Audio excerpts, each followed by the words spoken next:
so much for joining me for Balanced Black Girl podcast. My name is Les. I'm your host, and Balanced Black Girl is a place to be if you're trying to be healthy, happy, thriving, because that's exactly what we talk about every week on this podcast. And I'm actually really excited to welcome back a guest who has been on the show before, but a lot has happened since the last time she was here. So please join me in welcoming back Monique Melton, mother, entrepreneur, anti-racism educator, podcast host, and just wonderful human. Welcome back, Mo. Thank you for having me. I feel so like I remember our first episode. Mm-hmm. I feel like it was years ago. It was 2019. That was so long ago. So long. Like ancient. Mm-hmm. And now look at you, like glow up. Look at you. Okay, we got to talk about so much. We do. First, when you were last on the show, you were still living in D.C. I was still living in the Americas. You were still living in the Americas. Yeah. Tell the people where you're living now. Now I'm in Spain. I'm in a whole nother continent. Yes. Like, whoa. In 2019, right. I would have never thought. Never. Wow. No. So how did you move to Spain? How did that come to be? So I hosted a retreat in 2019. So beginning of 2019, I would have been like, but towards the end, I hosted a retreat in Spain. Loved it. And while I was there, I was just like, I could see myself living here. So I called my husband and was like, we should move to Spain. Yeah. And he was like, okay. Yeah. Like he didn't even say, no, I don't want to do that. You know, no. He was like, let's do it. Yeah. And we started the process, but then the pandemic, that slowed everything. That slowed everything down for everybody. Right. So we moved in 2021. So we've been there for 2 years now. 2 years. And what was it about Spain that you loved that made you want to move? I don't know. It just felt right. Like I've been in different places. It just felt good. It just felt good. I mean, maybe it was just also the incredible people I was with too. Yeah. We were just having so much fun. Yeah. But it felt right. It felt right. It did. Yeah. And how has it been since then with the adjustment? You also have 2 young kids. It's been ghetto. No. It's a big change though. It's a huge change. Massive. Like my experience there doing the retreat versus living there. Very different. Yeah. Very different. Which is obviously the case. Like it's life. You're grocery shopping, you're living, you're doing your thing. But it's been a huge adjustment. I think I did an Instagram post of like things that I didn't expect to miss. Yeah. The time difference is massive because in the mornings, for my mornings, everyone's still asleep. Yeah. So I'm just like, it's too quiet. Yeah. If I want to call someone, unless it's emergency, I'm not calling someone just to be like, hey, what you doing? Right. And waking you up in the middle of the night. So it's a little too quiet. And we're still making friends. We've made some friends who are amazing. Shout out to my friends. But it still feels like it's just, we're still in the adjusting phase. We're learning the language, you know. But I've been flexing my Spanish since I've been in the States. I'm like, hola. I know. I heard you in New York. Girl, I'm like doing it big here. So much Spanish. But the kids are doing amazing. Yeah. Their Spanish is incredible. They learn so fast. Like They're sponges. They picked it up so fast. So I love that for them. And my husband's picking it up fast too. But it's definitely been a huge adjustment. And I miss Target. That's fair.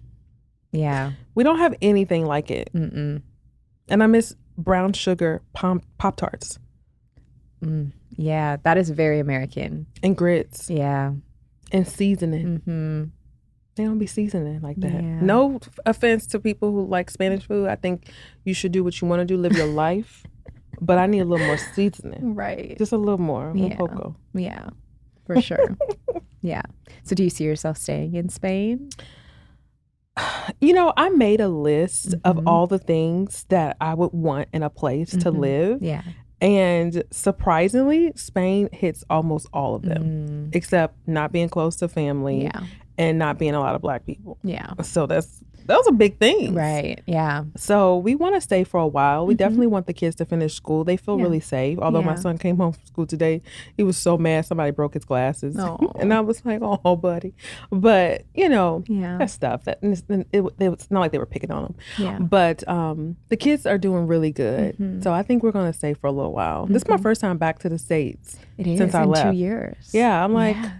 I'm like saying the States as well. Like that's very European. It is. Well, because I think when you live here, you see each state so differently versus when you do have that perspective of leaving the country and coming back, you're like, oh, a lot of these states are more similar than not. But when you're here, each state feels like a different country in and of itself. Exactly. And people in Spain, when I tell them where I'm from, they're like, why'd you move here? And I'm just like, why do you want to live in the States? They think it's just Hollywood. Everyone's like got so much money. And I'm like, do y'all realize that there's a lot of poverty and a lot of guns? Yeah. And there's some good food too. It's some good chicken. I had some chicken and pancakes. I'll never stop thinking about them. You know, I would love to talk a little bit more just about expat life and the things about it that we may not expect, because I do think that a lot of people are looking at, okay, if I were to leave the States, where would I go and what does that look like? And it is a big move in so many ways. How has it been for you, whether that's building community or feeling like a place that is foreign is now home? Like, does it feel like home yet? It's interesting. Like when I come back from a trip and I'm like, oh wait, Spain is home. Like I'm going home. Yeah. And I remember feeling like, wow, this is huge. It's a place that as a Black woman, especially like plus size Black woman, you can easily feel out of place. Especially just trying to go shopping, for example. I remember going to the store and I was like, I didn't know how to ask for a bra, so I just pointed to my boobs and I was like, do you have?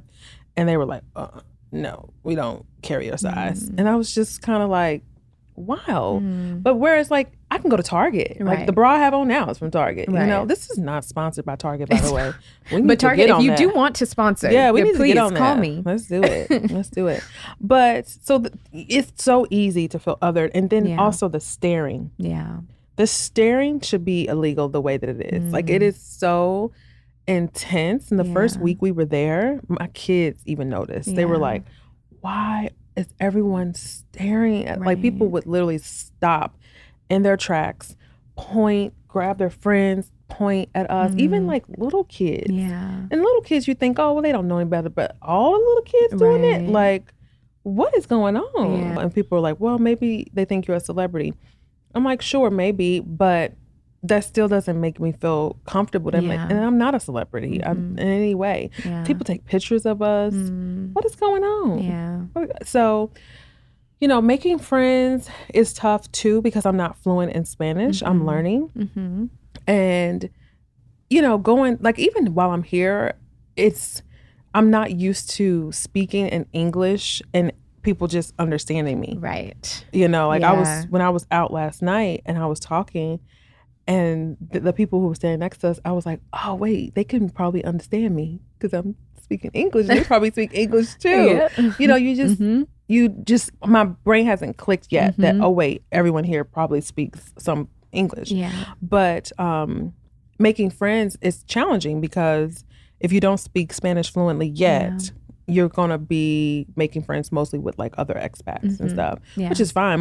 All my friends are expats. But that like meeting someone at a grocery store or just having those like conversations or going places, it can be a little bit like shout, like very simple conversations, like, and that's just going to take time. It's going to take time, big time. When we go to the kids' school, a lot of the parents speak Spanish, and so we're not going deep in like world views or anything. It's like, where are you from?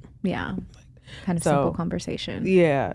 So it's just going to take time. You know, I knew that I didn't go to Spain shocked that people spoke Spanish, you know, but I didn't anticipate how like lonely I would feel at times.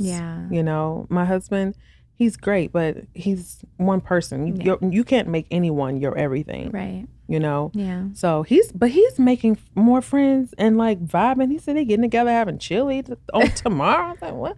He's got a WhatsApp group called Brothers of Madrid, and they just like talk all the time. I'm like, beautiful. I love this for you. Yes. It's so good. Absolutely. And I'm the one that's like, okay, still, building, still, making it happen. Mm-hmm. So it's just taking time. Yeah. Yeah. That makes sense. Yeah.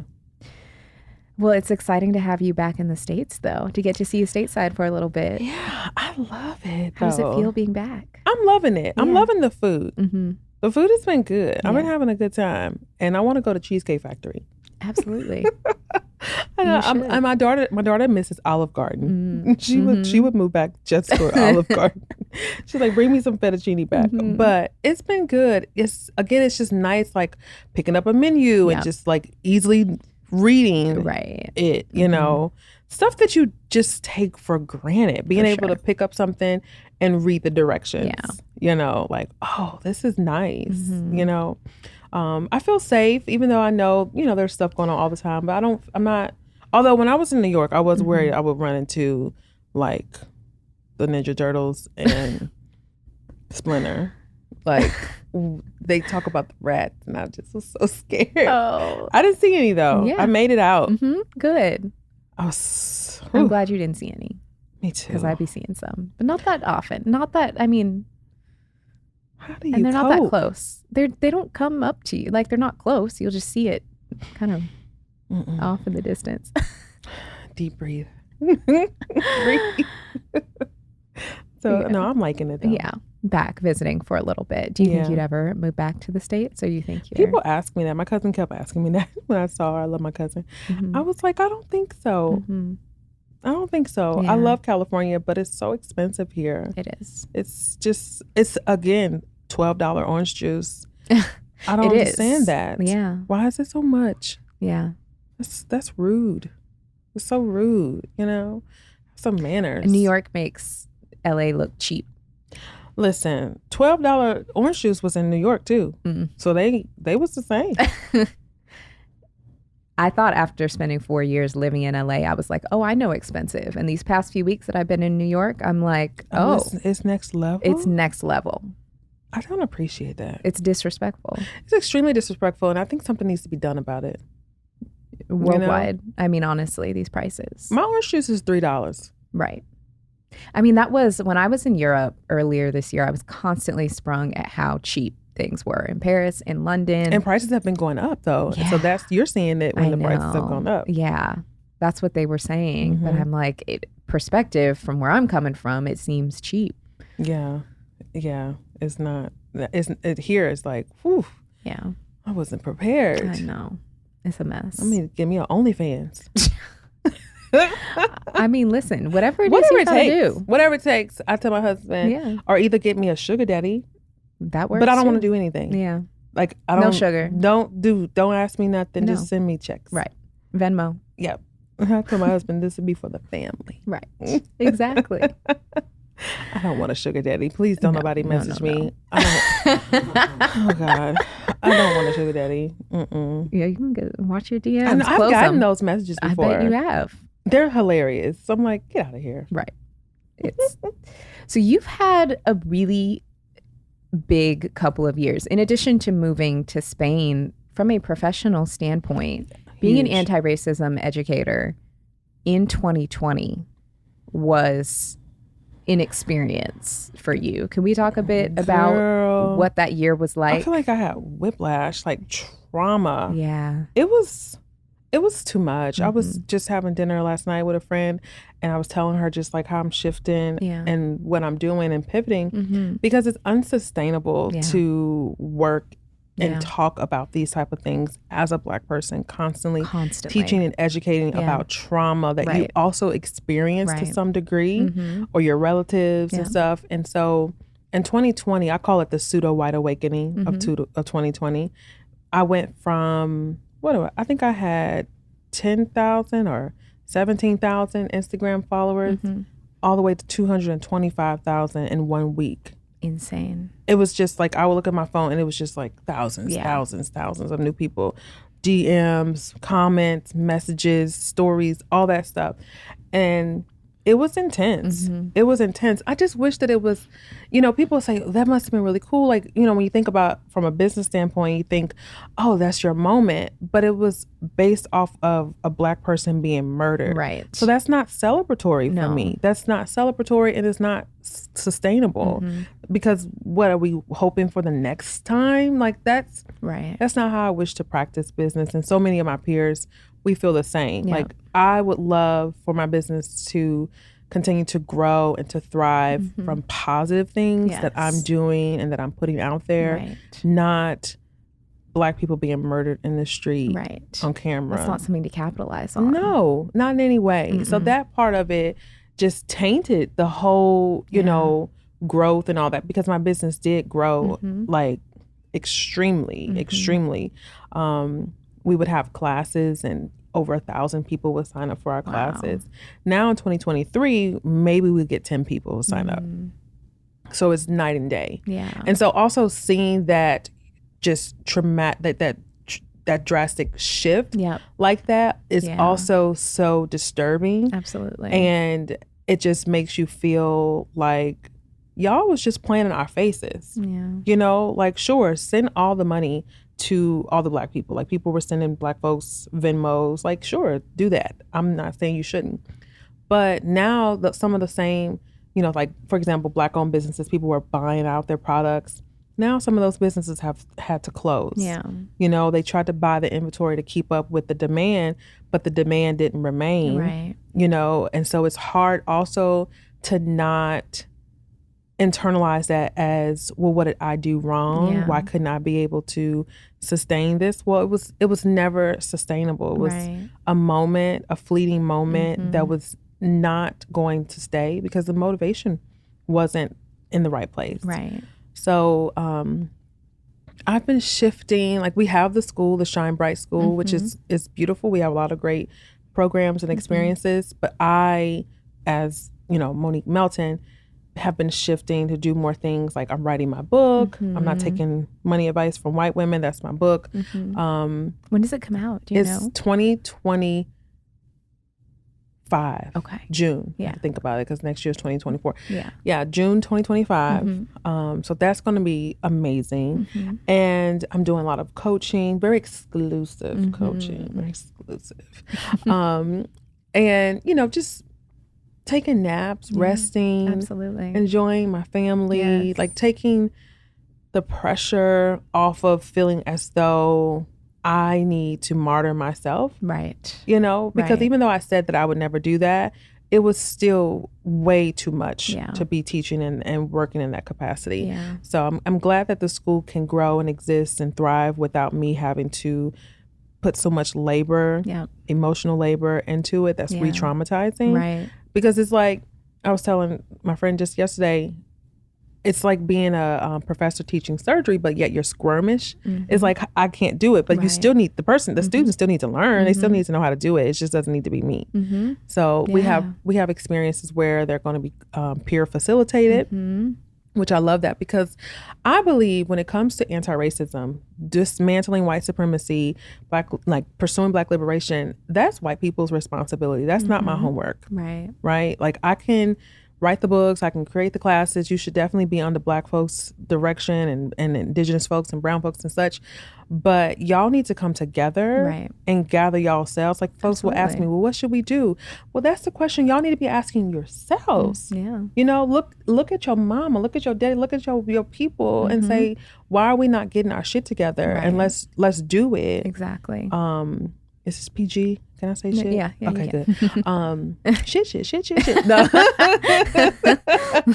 But like, get your people together. Yeah, absolutely. Like, that's what needs to happen. So we'll create the resources, which we have. Yeah. Now go do it together and do it and leave me alone.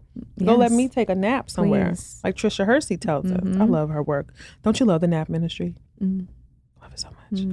So yeah, it's been a journey. It's definitely been a journey.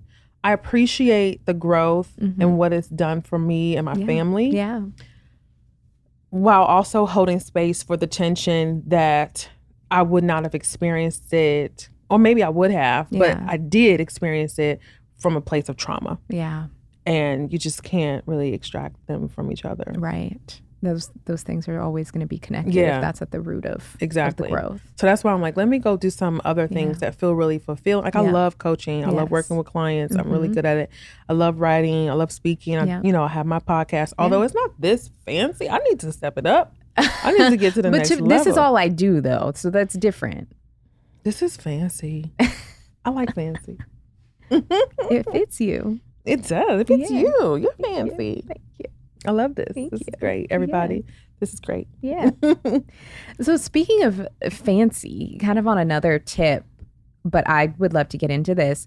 Earlier this year, you had shared some really great content examining your relationship with consumerism. Oh, and unpacking that. And I would love to talk about that journey and how that was for you. You had shared a lot about looking at some of your consumption habits and shopping habits and unpacked where that stemmed from. Can you tell us what sparked that and what you learned? Girl, I was shopping. I was shopping. And I actually talk about this in my book. You know, I feel like, so my business had a lot of tremendous success, which also came with cash, like money in the bank. Yeah. And so I was shopping. I was at Gucci. Like they know me on first name basis. And I feel like for a lot of people, especially Black folks who have been like systemically pushed out of places, barred entry into all different parts of society. I feel like when we do have an opportunity to gain entry into those spaces, we're like, get me in here. I want this. Mama, I made it kind of thing. And, you know, I don't fault us for responding to our trauma in that way, but I do encourage us to heal so that we can be more grounded in our practices around money, because we do have a lot of trauma. As like we come from people, our ancestors were bought and sold, right? So our relationship with money is pretty toxic and has a lot of, it's complex, it's very nuanced, and we need to heal it. And that's not at Gucci. You know, like sure, go to Gucci, do your thing, but it can't end there. And so for me, my scarcity mindset, I used to think it was because we were paycheck to paycheck at one point, but it goes so much deeper than that, because once I was at a point where that wasn't the case, it was still there. The fear and the worry and all that was still there. And so, I read the Afro Minimalist Guide to Living with Less. And she suggested doing a shopping freeze situation for a certain amount of time throughout the year. And I read that book in December. I think it was December I finished it. And I was like, okay, I'll do it till the spring. And then I was like, I think maybe by February, I was like, I'm gonna do it for the whole year. Now, mind you, I was shopping almost every week, or at least browsing online, putting stuff in a cart, not always purchasing, but still still in a very like consumer mindset, never really satisfied with what you have. You just become so insatiable, and that just transcends through different aspects of your life. It does. And so I was like, I'm gonna do it for a year. I'm not buying anything that I don't need. I love it. And I'm not bought anything. I do need some new tennis shoes. They stink and they're dirty and they just need to be replaced. But my husband's like, please buy some new tennis shoes, like my walking shoes. I'm like, but I don't really need them. He's like, yes, but you do. And that's something where that's for your movement, for your health. It's, you know. I need them. My foot be hurting. So I need to just get some new shoes. It's a good exception. You know, I don't want to be on one extreme. But I love it. Like, it really made me deal with my stuff that I would use shopping as a distraction. You know, they say retail therapy, all that. And it's like, we don't say that when someone is addicted to drugs. Right. We don't say, oh, they just doing their drug therapy. Let them do their thing. Oh, let me go do this cocaine. I'm having a good old time. Like, we don't, we don't normalize that. Right. We don't publicize that. Not that people don't have those, things, but we don't make it seem as though it's socially acceptable as we do when, like, oh girl, I'm about to go retail. It's retail therapy. This is retail therapy. Right. But why are we over consuming? Mm-hmm. Why are we over consuming? And so it really made me think about things. Yeah. And it also took the pressure off of me. When I get ready for something, I don't have to think about, I got to go buy the perfect outfit. Right. I'm going to go look in my closet and find something that I already have. Exactly. And it also, like, I can go on and on about this. Like, also, when is it ever enough? Exactly. Like, how many bags do you really need? Right. How many pair of shoes do you really need? How many coats? I have so many coats. I have so many coats, and it's like, you feel like you need all of it. You always feel like you need it. Right. And you don't. No. And social media plays into it too. Like, I had to unfollow or mute certain, like, fashion folks just so I wouldn't feel compelled. Now I could easily follow them because I don't have the desire there anymore. Right. But I'll never shop like that again. Even if I was making like $1 million a second, like, I still would never. Yeah. Because again, when is it enough? Right. Where are you putting all this stuff? Yeah. Like, all this, and I told my kids, I was like, I'm sorry, mommy modeled overconsumption to you, and I'm gonna work on that. And they were like, oh, it's okay. Yeah. You do shop too much though. You was at Gucci too much. I was like, kids will tell it. They are so. But that's also really beautiful that you acknowledge that and had that conversation with them. Yeah, I wanted them to know, because I learned, no shade to my mama, but I learned how to shop excessively from her. And so I don't want to pass that on to my kids. Right. I mean, I probably have, so we're going to have to undo some of it, but I acknowledge that it's a pattern that we can learn from one generation to the next. So let's pass along some healing as well. Yeah. So like, when I got ready for this trip, I didn't have to think, okay, I got to go buy this, I got to go buy that. I just use what I have. Yeah. And I have plenty. Yeah. And it's sustainable. That is sustainability, is using what you have. Exactly. Yeah. And making it work, not feeling like you need a new outfit. What is this whole don't repeat an outfit? That is ridiculous to repeat me. An outfit. Girl, I'm going to wear my clothes. Right. What are we talking about? As long as it's clean. Right. I don't like that. If you feel good in it, why not? And if it's cute, why should it only be seen once? That's sad to me. Yeah. Deny yourself. That's like only eating pancakes once in your life. Right. Why would you do that? That's wrong. Yeah. I love pancakes. And let everybody see you in these good outfits. Exactly. And wear it on, and also post it on social media. Don't think, oh, well, I already wore that once, so I can't wear that again. Says who? Right. Who's buying all these new clothes? That's the other thing is, it's also like a environmental issue. It is. But it's also like the impact of our environmental crisis is negatively affecting those most marginalized the most, which includes Black people. So it's also hella anti-Black for us to constantly be over consuming all the time. Where are all those clothes landing? Right. Where are all those shoes? Where are all those things ending up? We have to think about that. I know it's not easy, because we all, want the look. We want to be the girl. We want to be this, we want to be that. And it's like, for what? When is it ever enough? Yeah. So exactly. I love this. I don't know. I think I might extend my shopping freeze a little longer. Yeah. People really responded to it when I talked about it. They were like, "Oh, that sounds hard. Like, I don't know if I could do that." Do you think you could do a year? Oh yeah. I mean, I kind of had almost the opposite problem, where I did have overconsumption modeled to me growing up, and my response to that was to go the opposite way of, I'm never going to spend anything. I'm going to hold everything so tight. And I spent many years just not letting myself enjoy anything because I was so scarce and so frugal. Extreme. And it's been very recently that I've loosened up a little bit, and it hasn't necessarily been like doing a lot of shopping, but with allowing myself to travel or allowing myself to pay for convenience a little bit more. I'd say over the past maybe year, I paid off my student loans last year. So the past year, flex thank it, girl. you. Since I've done that, that's when I've allowed myself to kind of loosen up a little bit and pay for convenience or travel more and allow myself to like enjoy things. And I realized I spent so much of my life not allowing myself to enjoy things because I felt this financial responsibility to be the one who is, you know, frugal in case someone else wasn't, in case someone else didn't have it. I needed to have it. And so that's like just another way that it can show up, but it's still the same problem. It's still all rooted in the same thing, you know, the scarcity, the fear, all of it. Exactly. You know,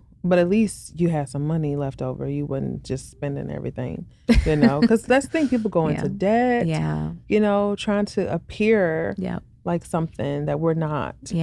But I also understand why we do it. People treat you a certain way when you show up in a room looking a certain way. Absolutely. You know, you get certain type of preferential treatment, you get invitations, you get opportunities. It's just like when you are fat and you lose weight, you start getting a whole different experience in the world. People treat you completely different when you're in a thin body than when you're in a fat body. So I get it. When you are being marginalized, I understand doing certain things to try to lessen some of those experiences that are not your fault. But at the end of the day, I understand why we do it, which is why we have to look at it from a systemic issue. Exactly. And do we understand why we're doing it? Because that's a big step. The first step is it's huge. Unpacking it. It's so freeing, though. I encourage anyone listening to this who's like, I don't know. Because then, I mean, I also recognize the privilege of deciding not to shop versus that being decided for you for whatever reason. And so, you know, I'll acknowledge that as well. And so anyone who has the opportunity to say, you know what, I'm going to stop shopping for anything that I don't need for this amount of time, I encourage you to see what comes up. Yeah. Even if it's just for a month. We got November's coming up, or no buy November. No buy November. And do it. And stop buying people things for Christmas or whatever gift exchanging celebrations you have. Stop buying stuff for people that they don't need. Instead, why don't you just share a meal together? Or I love how in the book, she's in the Afro Minimalist Guide to Living with Less, she says she likes to give gifts that can be consumed, basically, like it's gonna disappear. So, you know, cookies or something like that. I'm like, oh, that's so smart, you know? Or for your birthday, I'll make a donation to your nonprofit, the nonprofit of your choosing. You know, things like that, going beyond. Because like at this point, someone wants to buy me a gift, I'd rather you go put that money into this nonprofit or, you know, sure, I'll go get some not coffee. Who am I kidding? I don't drink coffee. I'll go get like some cookies or something, or let's put it towards something else. Cause I don't need, and you're probably not going to like it. What you buy either. A knickknack. It's going to end up in a box. I'm going to regift it. Exactly. I do that a lot. You do. Why don't you just say, I don't want it?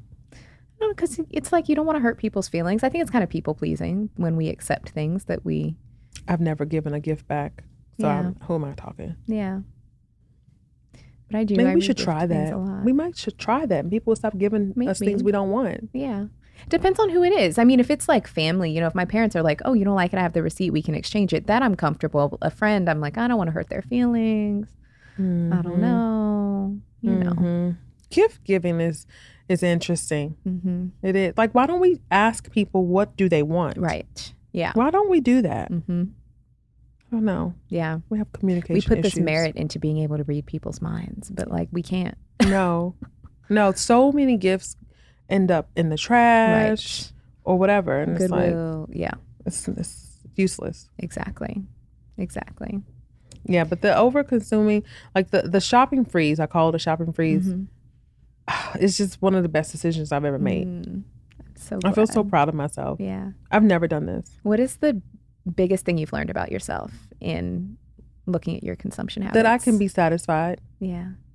You know, I don't think I've ever had a time where I have felt just content, like completely content with what I have. Yeah. Like I've seen trends where I'm like, ooh, I love that outfit. And then that's fine. Versus, ooh, where do I get that from? I got to buy that. I got to have that. Yeah. I don't like that feeling where you always are chasing something. Yeah. I feel really good about feeling content. Yeah. It's That's good. Beautiful. Because it can be anything. It could be makeup. It can be shoes. It can be jewelry. I'm like, I don't need all of this stuff. Exactly. So I feel proud. Yeah. Something that I ask a lot on this podcast, I mentioned it in multiple episodes when we're looking at these habits or things that we do, is who is benefiting from this? And oftentimes for so many of these things, the answer is not us. Exactly. It's some white man somewhere making a lot of money off of us. A whole lot of money. Who don't even with like a lot us. more money than us. And we're giving them what we have when we could use it in other ways. Exactly. Yeah. It's so liberating. You know, it's so good. Definitely. It's good stuff. Yeah. So I would also love to talk to you about your relationship with faith, because you have also had a journey kind of over the past few years of really examining some of the experiences that you had in church, realizing some of the harmful experiences that you've had there, and approaching things differently. Can we talk a bit more about that experience and what that was like for you? I definitely thought I was going to be somebody's pastor at one point, especially when I was in college. I never, ever, ever, ever would have thought that I would no longer be practicing Christianity. I was just, me and Jesus was right next to each other, hanging out, going out, having fun. But I would say, I guess it's been about 4 or 5 years now. What I first got really, it started with curiosity, which is why I always tell folks, stay curious, because we'll start to find things and we'll uncover things about ourselves, about people, about whatever. And it started with curiosity. So I started with tithing. I wanted to know why I couldn't take the money that I was going to tithe to the church and give it to someone at a grocery store, for example, to get groceries, and it not be considered tithing. Like, why couldn't that be that? And some people might be listening to that and say, well, it is, but that's not what I was being advised. And so I just started doing research about it. And it just wasn't sitting with me. And then I started doing research about homosexuality and why are folks saying that this is a sin, and because it just didn't make sense to me. I didn't understand it. And I needed to know, like, what is the reason why people say this? And so I found this book that basically broke down the different scriptures that people would reference to suggest that it is. And it laid it out, not trying to convince you one way or another. And just within like a first couple pages, I was just like, yep, I'm sold. Like this, nope, this just ain't it. And so there was that. And then the race, like the racism and just how the church just, especially the evangelical, like the white evangelical church just refuses to acknowledge the pain that Black people continue to experience, especially in the church, and the gaslighting, and then the experiences that I was having with people, dismissing my experiences and coming for me. I was like, this is just not what this should be. And it was interesting because my husband and I both were very, very devout Christians, and he was open to exploring as well, because I wasn't sure. Like, that's a very personal decision, and you can't make somebody, and I would never want to make someone decide what their faith should be or shouldn't be. And I have a lot of respect and appreciation for Christianity, especially for how many Black people used it and continue to use it to navigate all these different systems of oppression, while also acknowledging the ways that Christianity has been a part of that oppression, or at least it's been weaponized in such a way to be a part of it. And that's the fullness that is challenging to hold space for. For some people, they can hold space for all of it and still wish to practice it. And I feel like that's their right, and they should do that. And for other people like myself, they can hold space and say, I'm not interested in pursuing that any longer. And I just really want us to respect that we can have different beliefs, we can have different practices. But if your beliefs are rooted in my oppression and your practices are perpetuating systems of violence, then that's where I draw the line. Right. You know, and so if you're going to use your religion to justify being anti-trans, for example, then that's not a religion that I really want to interact with in any way, you know? And so when people use religion like that, I think that's really violent and it's really manipulative because it doesn't need to be that way. Yeah. You know, I studied Jesus. I remember I took a course in college where we studied Jesus of faith, and then it was like Christ of faith, and then Jesus of history. And so we studied him from a historical perspective and also studied him from a religious perspective. And never in any of those studies was there anything that represented the hate and the violence that a lot of people will say they're upholding in the name of Christianity, because it's just not true. Right. You know, and they make really unsafe spaces for folks. But that's the case in any religion as well. You're going to always have people who will use it to reinforce their beliefs. So it just started with being curious, you know, and I remember being so like, oh my goodness, I'm going to go to hell. You know, I'm backsliding. You know, all these things came up for me, but I just was really gracious with myself and patient. I'm still on a journey. I'm still, you know, figuring things out. I don't think any of us have all the answers, and I don't wish to. But I am still very much a spiritual person. I believe in all of them. I believe in the universe. I believe in the ancestor. The whole crew, anybody that's for me, that wants to see, you know, good for me, my family, my life, we good. You know, but some of the most painful experiences that I've had have been people who call themselves Christians. And that's hard to reckon with. You know, there are a lot of people who are leaving the church for various reasons. And I just feel it's such a disservice, because when you study the religion, you look at all the different benefits of it. It reminds me of just anything that's just been like warped and just you know, abused. It's like, this is not really what it is at the essence of it. So, but it's been really hard. It's been really hard in some ways, but also it's been really liberating. Like now I feel comfortable exploring different things, whereas before I felt like I was not being a good Christian if I learned about this or I learned about that, or, you know, whatever. But it feels really good. I just started questioning everything. I question monogamy. Do I really do I want monogamy because that's the Christian thing to do, or is that what I want to do? Thankfully, I didn't need to experiment to figure that out, because my husband was definitely looking at me like, okay, like, wait a minute. I want to support you, but what's going on? But I was like, you know what? No, one is enough, you know, for me. But I just wish that we could get more curious about things. I think we're scared, though. We're scared of how we might change. I love that curiosity is what started that journey for you, because I do feel like in a lot of religious spaces, curiosity is discouraged. It's seen as a bad thing. We're not encouraged to be curious. You often get in trouble for being curious in those spaces. And so even if it is creating spaces of faith where curiosity is welcomed and questioned, people aren't necessarily asking questions to poke holes. They're asking questions to understand. And if they understand something differently, that's not a bad thing. Exactly.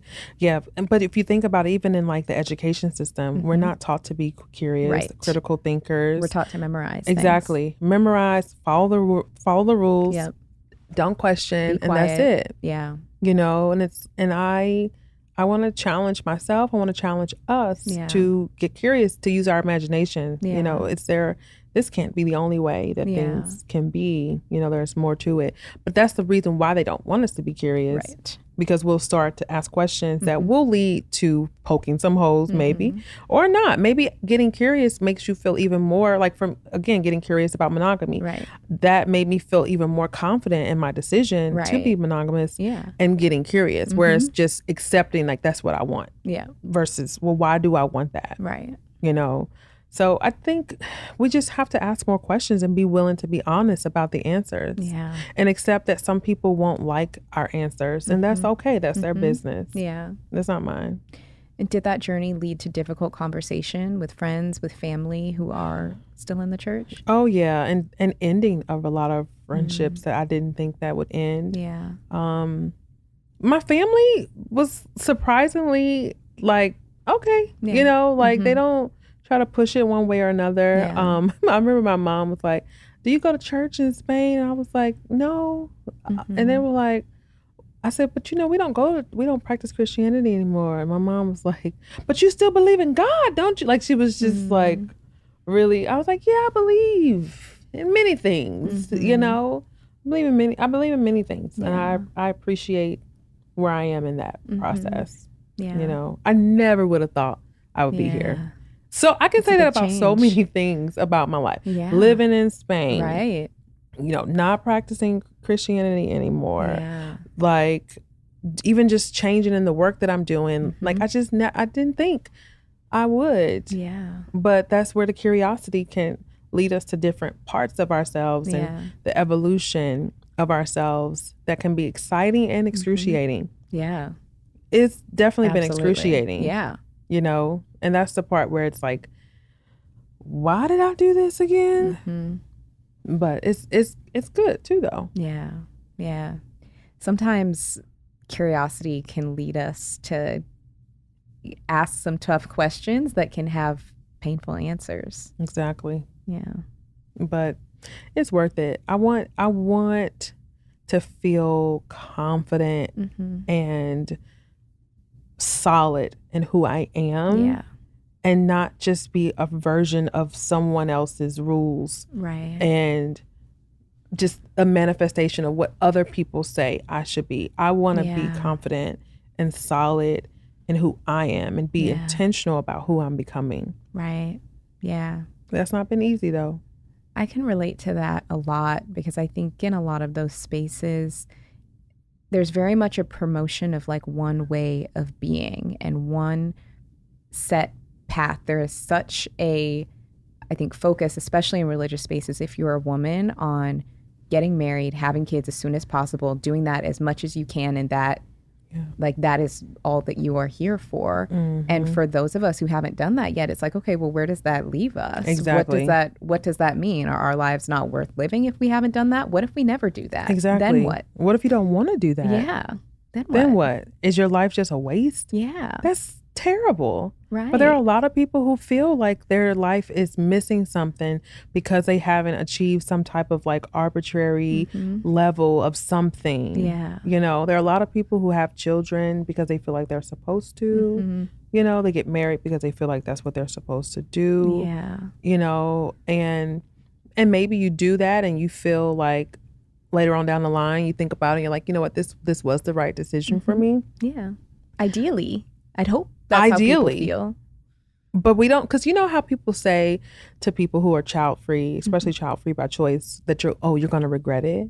I hear which that I think a lot. is absurd. Yeah. But no one says to people who have children, oh, you're going to regret it. And are the people who have children who do regret it, is there space for them to acknowledge that? Yeah. And to be met with compassion? Yeah.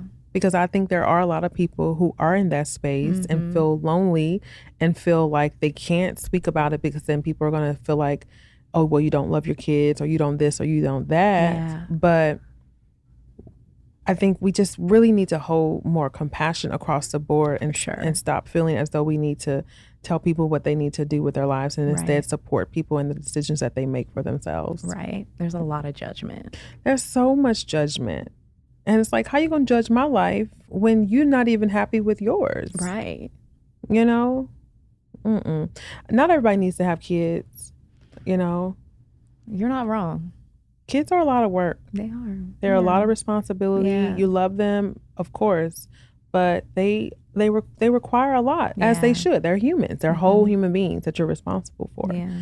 So I think people who decide to be child free, I think that takes a lot of courage in the world that we're in, but I wish that it didn't. You know, I wish that you could just decide to be what you want to be, as long as you're not trying to be a serial killer. Right. If you're not doing harm. Right. Yeah.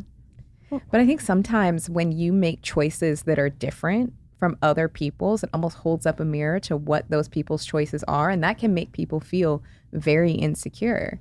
When you have curiosity and you ask questions that people aren't prepared to answer, it makes them feel very insecure. And I think sometimes that's where that judgment and defensiveness comes in. Absolutely. Because you're showing them choices that they did have, but they perhaps didn't want to acknowledge that they had, or they were afraid to acknowledge, or they didn't choose because they didn't feel like they could. You put a room of 100 moms. You put 100 moms in a room, and you ask them anonymously, had you known what you know now, would you choose to be a mom, or would you choose to be child free? I imagine that a lot of them would say, I would choose to be child free. But that conversation, we can't have that conversation without also acknowledging that parenting is intentionally and systemically challenging. Yes. Part of what we find to be most challenging is the system and the lack of structure in place to support parents. Absolutely. If we had more of that, then that would probably change some of the votes as well. I would feel differently if there was more systems in place for support, if our healthcare system was better and I wasn't worried about dying in childbirth. I'm so afraid of that. And even though we know what the maternal health stats are, I don't know if I've actually had conversations with other Black women where I've heard them say, I'm afraid of this, and it's making me reconsider whether or not I want to have children. And that's how I feel. I am so afraid of that process and not coming out on the other side of it that it makes me be like, I don't think I want to do it. Yep. And that's valid. That's 100% valid. Yeah. Because so many Black birthing persons are not coming out of it, or our babies aren't coming out of it. You know, my son, unfortunately, we almost lost him because of medical racism. And so we could have definitely been a statistic in that case. And it makes me so angry when I think about it, but also so grateful for just, you know, divine intervention. That's why I'm like, I'm still very much a spiritual person. Yes. But, you know, we're not having these conversations about why people want to be child free, but also some people don't want children because they don't want them, and that's fine too. Yeah.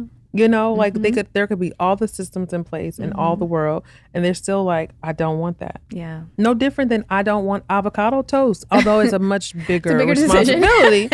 It's much bigger, but I don't like it. Yeah. I don't want it. Well, you won't know it till you try it. I don't need to try it. I don't want. I mean, maybe try avocado toast. Trying a child, that's a big. I'm not trying avocado toast. Yeah.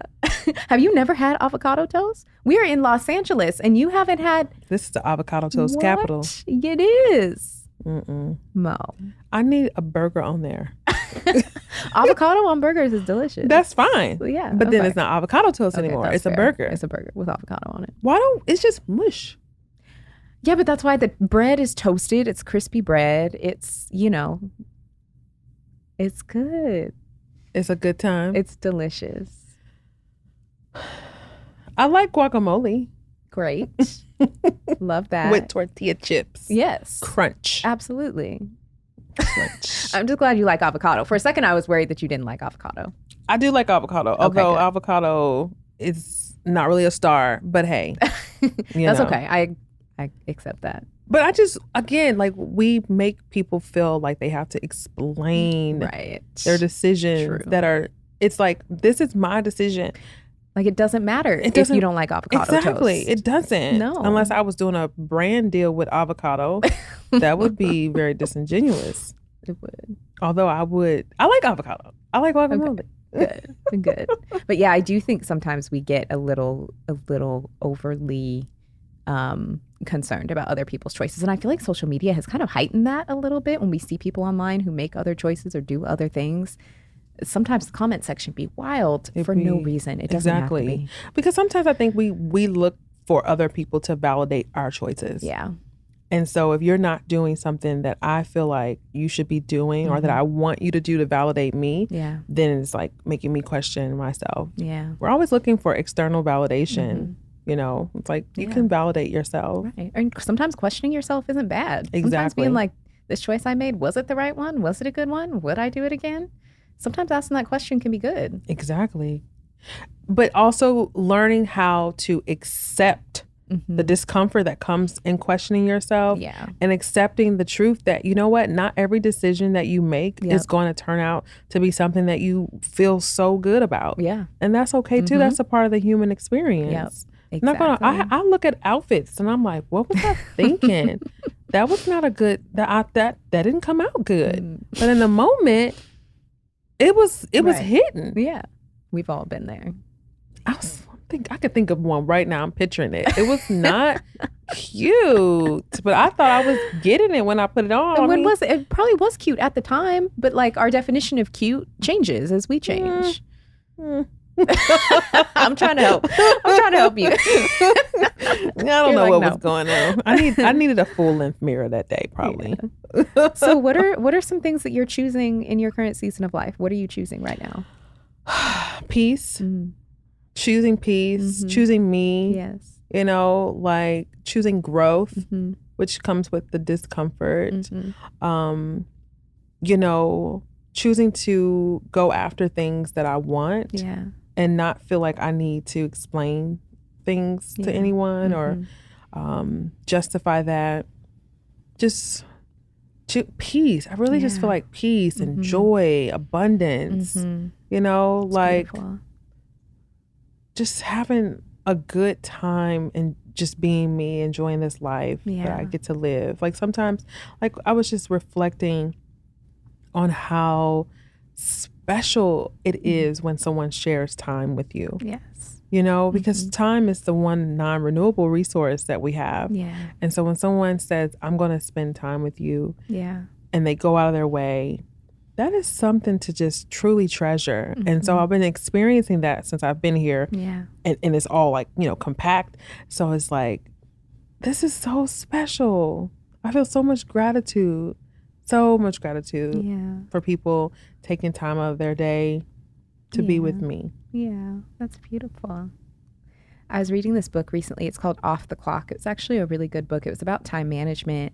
And I thought that it was going to be kind of a stuffy time management book of like track your time, be on social media less, whatever. But it wasn't at all. It was actually about creating space for those things in life. And one of the quotes that I really loved from the book was, people are a good use of time. Amen. Like spending time with people is productive, and prioritizing that is important. It really is. And I think my therapist told me a while ago how we, like as a people, are more lonely now than we have ever been, or in the past 10 years or something like that. And you know, we think that we're getting connection by being on social media, and social media is cool. That's how I met you. Like social media has its place. And I think even for people where it's inaccessible for them to meet in person and all those things. So, you know, holding space for all that. But I also think that we can do a better job of being intentional about nurturing relationships, like meaningful relationships, carving time out to get on the phone, to get in person, to get to know people, to love on people, to show up for people, you know, just really living a life that's like rich and not in things, but like in people and experiences. Yeah. Like butter. Yeah. It's so good. Smooth and it's just smooth. I like room temperature butter. Oh yeah. I don't like it right out the refrigerator. It'll tear your bread up. Right. You need it smooth. Exactly. Yeah. I've been thinking about that a lot, because I get people asking me a lot of questions about making friends as an adult. Or they have a hard time making friends. And it's like you start asking a little bit more questions about why that is. And they're like, well, I didn't want to go to this thing after work, or I didn't want to go visit this person, or I didn't. And sometimes community is inconvenient. Yes. But it's worth it. Say that. That's the quote. Sometimes that is community so true. Can be inconvenient. It's not going to always fit into your perfect daily routine and what's going to be convenient for you. But now, connection is worth it. Come on, sis. That is. Come on, y'all. That right there. It is so inconvenient sometimes. You know, like, let's be real. A lot of us love chilling on the couch. I love being at home. Yeah. I'm counting down the days till I go back home. Like, I love what I'm doing here, but don't get it twisted. I love being on the couch. So, like, it does require effort And it's like we want the thing without having to do the thing to get the thing. Right. So it's like, just give me the thing. Yeah. That's not how it works. Yeah. You know, Exactly. It was so easy to make friends when we were in school. All you had to do was show up and you had to be there. Yeah. You know, whereas now you don't have to be in some of these spaces that you are going to need to show up in order to cultivate some of those relationships, you know. And sometimes it also is like, I like you. Can we be friends? Yeah. I say that to people. And they're like, of course they say yes. Who's going to say no? Yeah. But then the following up and the building it and nurturing it is that. Or sometimes, and I do blame social media for this, we feel like time with friends has to be this big fancy thing. We have to take a trip. We have to get dressed up. We have to go out to eat and do it for the gram. And sometimes you just want to go to your friend's house and watch TV, make dinner, run errands together, do nothing. Do nothing.